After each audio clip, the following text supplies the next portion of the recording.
Assalamualaikum warahmatullahi wabarakatuh. Ini adalah video penjelasan terkait rancangan desain relasi tabel mata kuliah basis data dosen pengampu yaitu Ibu Fatia Adiba SPD MCS. Adapun anggota kelompok saya yaitu Jannatul Ma'waset, Nurlela, Syafira Mahdia, Nirwana Nanda Fitri, dan Nurasmi Syamsuddin. Kelompok kami membuat basis data struktur organisasi sekolah. Sistem yang akan dibangun adalah sistem aplikasi struktur organisasi sekolah berbasis web. Sistem aplikasi ini akan diakses oleh semua siswa, pengajar, pegawai, dan lain-lain. Sistem informasi dapat didefinisikan sebagai suatu alat untuk menyajikan informasi dengan cara sedemikian rupa sehingga bermanfaat bagi penerimanya. Dalam memberikan informasi sekolah masih dilakukan secara manual, dilakukan sosialisasi langsung secara interaksi kepada masyarakat, seperti profil sekolah, data siswa, data guru, dan informasi jadwal pelajaran. Sosialisasi pun dilakukan hanya 1 kali dalam setahun pada saat penerimaan siswa baru di sekolah tersebut, sehingga masyarakat lain yang belum mendapatkan informasi secara langsung dari pihak sekolah harus berkunjung langsung ke sekolah tersebut. Sistem struktur organisasi sekolah berbasis web ini dilakukan untuk memudahkan masyarakat dalam memperoleh informasi tentang sekolah secara umum, juga memudahkan siswa untuk mendapatkan informasi sekolah melalui komputer maupun handphone yang terkoneksi jaringan internet. Sistem ini juga bertujuan untuk mempermudah dan dalam pendataan data-data sekolah. Kelebihan dari sistem ini adalah penyimpanan data yang tidak berantakan. Berbeda dengan sistem manual yang datanya terkadang kurang jelas karena ditulis tangan. Baik, perkenalkan nama saya Nurlela. Saya di sini akan menjelaskan desain entitas relationship diagram. Yang pertama ada simbol persegi panjang yang bernama entitas, yaitu kumpulan dari objek yang dapat diidentifikasi secara unik. Dan kedua adapun simbol lingkaran yang berbentuk lingkaran bernama atribut, yaitu karakteristik dari entitas yang merupakan penjelasan detail tentang entitas. Dan terakhir ada simbol garis yang merupakan hubungan antar entitas dan atributnya serta relasinya. Contoh entitas guru di sini guru dan pegawai. Entitas guru dan pegawai memiliki atribut berjumlah 7, diantaranya yaitu NIP, nama, alamat, tempat tanggal lahir, gender, nomor HP, agama. Dan untuk di entitas kepala Kepsek dan Wakasek terdapat 4 atribut. Yang pertama nama, NIP, jabatan, dan golongan. Di kepala lab ada atribut nama, NIP, nama lab, golongan. Dan contoh di atribut contoh di entitas daftar kelas memiliki 4 atribut juga, di mana atributnya itu ada kelas, wali kelas, ketua, dan jumlah kelas. Untuk penjelasan selanjutnya saya berikan kepada teman saya. Baik, perkenalkan nama saya Nurasmi Syamsuddin. Di sini saya akan jelaskan tentang kamus data dengan rancangan. Pada rancangan pertama ada tabel guru dan pegawai. Tabel guru dan pegawai merupakan tabel untuk menyimpan data guru dan pegawai. Pada tabel ini terdiri dari 7 atribut. Yang pertama ada NIP dengan tipe integer dengan panjang 60 yang digunakan sebagai primary key dengan keterangan NIP guru dan pegawai. Yang kedua ada nama dengan tipe varchar dengan panjang 130 dengan keterangan nama guru dan pegawai. Yang ketiga ada alamat dengan tipe varchar dengan panjang 100 dengan keterangan tempat tinggal. Yang keempat ada tempat tanggal lahir dengan tipe integer dengan panjang 80 dengan keterangan tempat tanggal lahir.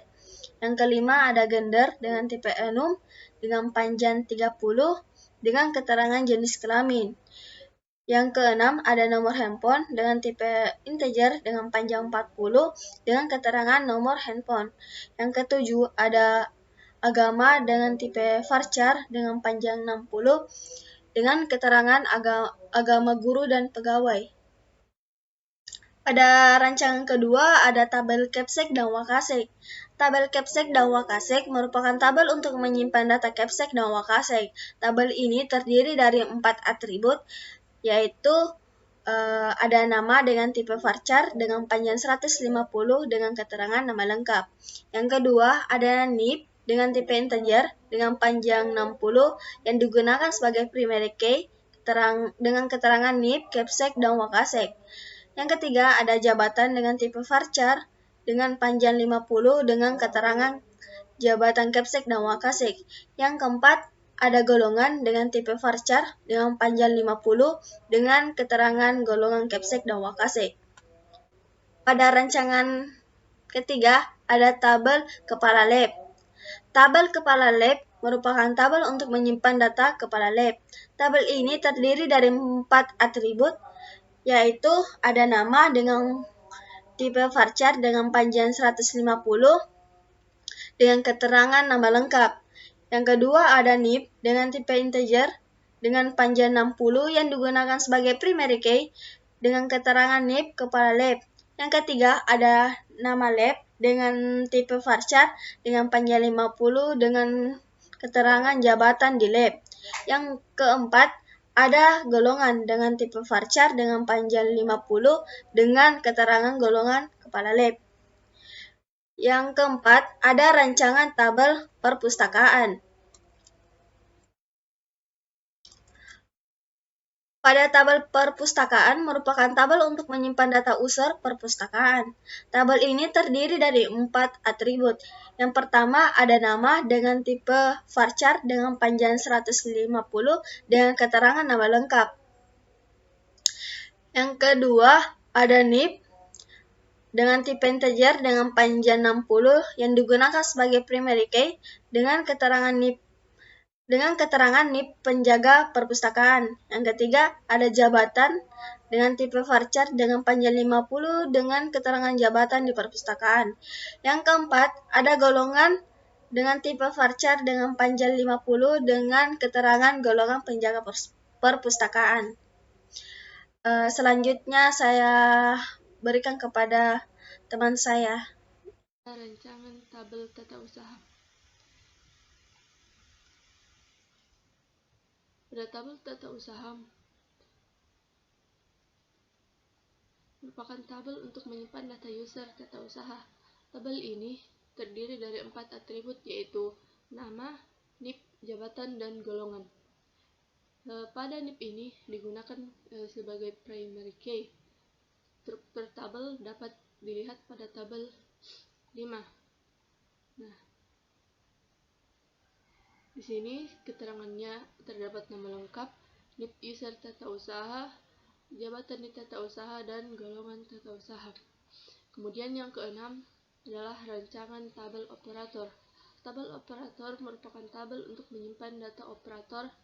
Tabel ini terdiri dari 3 atribut, yaitu NIP, nama, dan golongan. NIP digunakan sebagai primary key. Kemudian adapun struktur tabelnya dapat dilihat pada tabel 6. Ada nama yang bertipe varchar panjang 130 dan keterangan nama operator. Kemudian NIP dengan tipe integer panjang 60, keterangan NIP operator. Yang terakhir golongan yang bertipe varchar panjangnya 50 dan keterangan golongan operator. Ketujuh, rancangan tabel wali kelas. Tabel wali kelas merupakan tabel untuk menyimpan data wali kelas. Tabel ini terdiri dari 3 atribut, yaitu nama, NIP, dan golongan. NIP digunakan sebagai primary key. Struktur tabel dapat dilihat pada tabel di bawah ini. Nah, yang pertama ada nama NIP, untuk tipenya adalah varchar dan integer masing-masing, panjangnya ada 150 dan 60, keterangannya nama wali kelas dan NIP wali kelas. Dan yang ketiga ada golongan yang memiliki tipe data varchar, panjangnya 50 dan keterangan golongan wali kelas. Kemudian yang terakhir terdapat tabel daftar kelas. Tabel daftar kelas merupakan tabel untuk menyimpan data daftar kelas. Tabel ini terdiri dari 4 atribut, yaitu kelas, wali kelas, ketua, dan jumlah siswa. Pada rancangan tabel ini, kelas digunakan sebagai primary key. Struktur tabel dapat dilihat pada tabel 8, seperti di bawah ini. Yang pertama ada kelas yang memiliki tipe varchar, panjangnya 30 dan keterangan nama kelas. Kemudian ada wali kelas yang memiliki tipe varchar, panjang 50 dan keterangan nama wali kelas. Ketiga, ada ketua dengan tipe varchar, panjangnya 50 dan keterangan nama ketua kelas. 4. Jumlah siswa dengan tipe integer, panjang 100 dan keterangan jumlah siswa kelas.